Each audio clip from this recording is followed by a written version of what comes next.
Hi, my name's Ross. Today I'm going to show you how to grow plants from seeds, and specifically alpine plants. Growing from seed is probably the easiest and the cheapest way of producing lots of plants, which is a good way of getting started if you've not got a lot of money, and it gives you the basic start of a nice collection.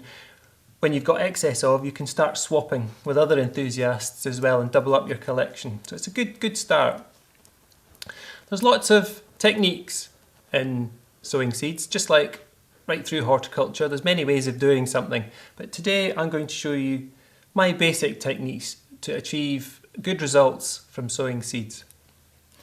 First thing we need are our seeds.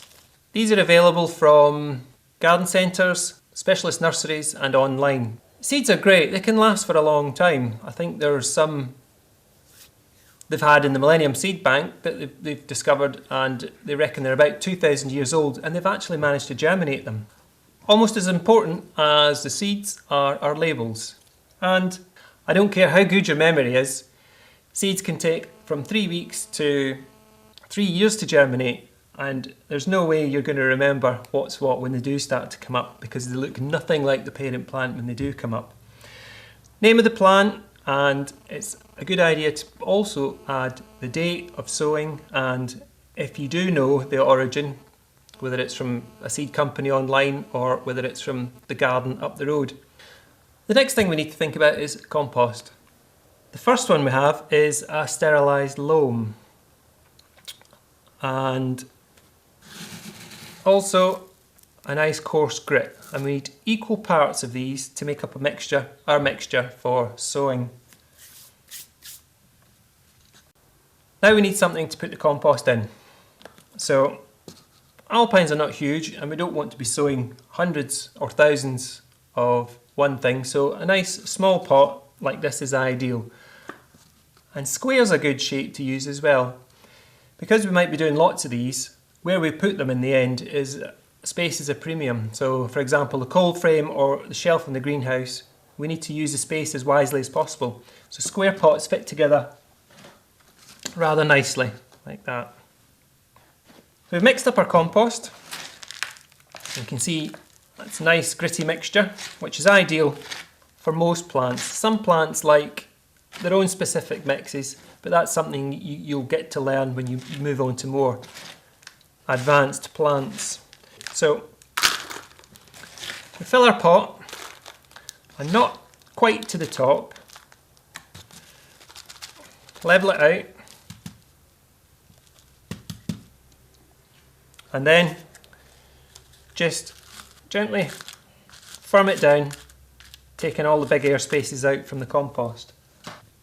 Now some of them will tell you that you should water it now, either from the top or from the bottom, but I like to leave it dry, and I'll show you why in a minute. And this is a tulip. Nice easy seed to see. So I like to put the seed in the palm of my hand and take a pinch of it with my finger and thumb, and gently roll my finger and thumb together as I move it across the pot. It just gradually drops the seed out and spaces it nice and thinly. We don't want to sow these too thickly, because remember, once they've germinated and grown into little plants, we've got to separate them, and they will root together. And we can sow our seeds from autumn right through till late spring. When we've got our seeds sown, we take some grit and just top dress that right to the top and level off. And this does two things. It keeps them moist, and it also stops things like liverwort and mosses growing on the top. As I said, these can take weeks to a matter of years before they germinate, and this helps stop other things growing on the top. Okay, our tulips are in, so now I'm going to show you something different. This is an Ethionema, and this is a lot smaller seed. I'm going to sow this finer seed in a different way to the tulip. Before I use the seed, I'm going to put the grit down. So our grit goes on, levelled off, and I'll show you just how small this is. Same as before, we take a pinch and we sow it onto the top of the grit. Because it's nice and fine, it will drop down through the cracks and find its own place to settle. So now these are both ready to take and water in, and they need a good soak in, and that will wash in the gravel, it will wash in our small fine seed and settle it all down, and then we put them out in the cold frame, exposed to the elements. So they need rain and they need essentially the cold. Lots of our seeds need exposure to the cold, which is called stratification. And this just helps it to go through the process of overwintering and to germinate the following spring. Now look, our seedlings have germinated. How exciting is that? They've put on their first set of leaves. These cotyledon leaves are baby leaves, and once they move on to their second set of proper leaves and almost their third set, they're ready for pricking off, which means we need to get them out of this pot and into their own individual pots.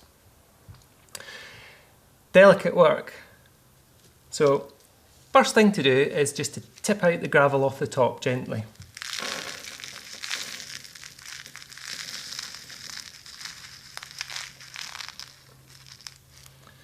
Now we can see them much better now.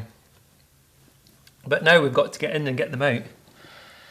Depending on what seedlings you're doing will depend on how you go about it, but you can see the benefits of sowing thinly now. I don't have many plants in there, but I've got enough for what I need and enough for some friends and plenty of room to work with. But before we go that far, we need to prepare some pots to put them in. Like before, like our mixture, our seed mixture, we're going to use a loam-based mixture, but we'll use a stronger loam-based mixture that has some food in it. So fill our pot pretty much to the top. I like to level it off a bit, and we don't firm it down yet.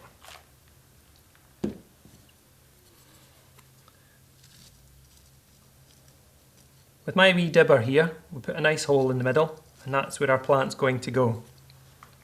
So we'll move across again, and there's a gap there I can get my dibber down in with and just gently tease them up. You can see them coming up.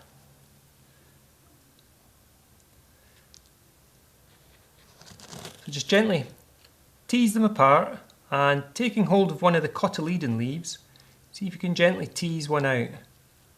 It's always the start that's the hardest. The first one's always the worst.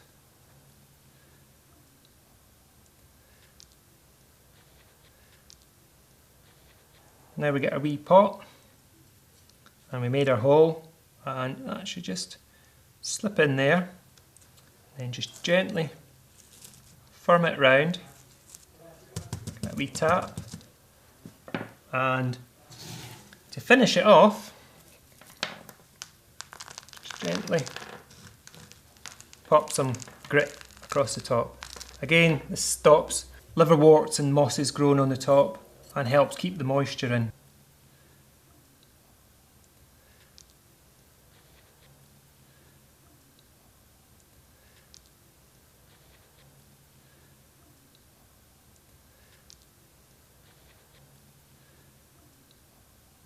Well, thank you for watching. I do hope I've been some help and you have learned a little bit that's going to help you germinate your own seedlings and create your own alpines.